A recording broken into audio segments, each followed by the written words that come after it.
Recently, I hosted a retro junk box for the fine folks over at Atari.io. A retro junk box is where you take a large, flat-rate priority mailbox, fill it with retro goodness, pass it on to a list of people. When you get it, you take out whatever you want, and you fairly replace it and send it to the next person, but you keep the contents a surprise. So for the box, I started by filling it with a copy of Buzz Bombers Complete for the Intellivision, the book 2-Minute Mysteries by the same guy who wrote Encyclopedia Brown, Tomb Raider for the PC, Asteroids for the 7800, a Speedway cartridge for the Odyssey 2, a Dragon Ball Z plug-and-play, a Space Invaders mini LCD game, NFL 2K5 for the PlayStation 2, a Super Mario Happy Meal box, a copy of Game Informer, Lakers vs. Celtics for the Sega Genesis, Super Breakout for the 5200, Wave Race 64 for the Nintendo 64, some miscellaneous toys including a cool Mario figure, a Coleco head-to-head plug-and-play system in the box, Bobby Is Going Home for the 2600,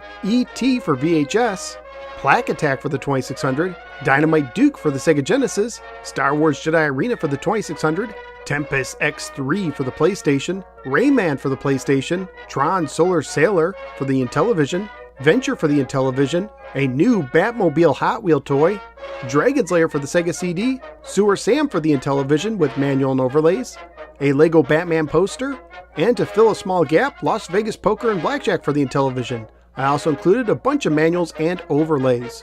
When the box came back, there were some items that weren't chosen, some that surprised me, including Dragon's Lair for the Sega CD and the 2-Minute Mysteries book. Also, the bag of manuals came back, however some had been taken and some had been replaced with other stuff, including the amiibo that came off of the Super Mario cereal box.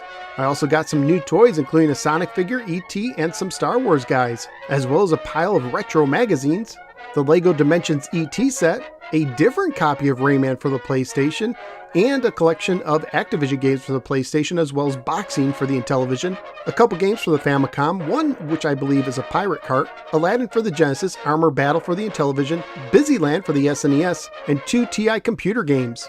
I also got some PS2 and Xbox games, including Eggmania for the PlayStation 2, Defender and Pac-Man for the 5200, a cool Raphael, and Joust for the 7800, a bunch of 2600 games including Threshold and E.T., and some more extra games including my first ever Vectrex game ripoff. One interesting thing about the Mega Mania cart is someone actually wrote their high score in faded ink on the label. I also got some NES games including Batman Returns, a bunch of GBA games, and a Poker Face Paul Game Gear game, and my favorite item, the Super Mario Bros. Power-Up card game, new in box.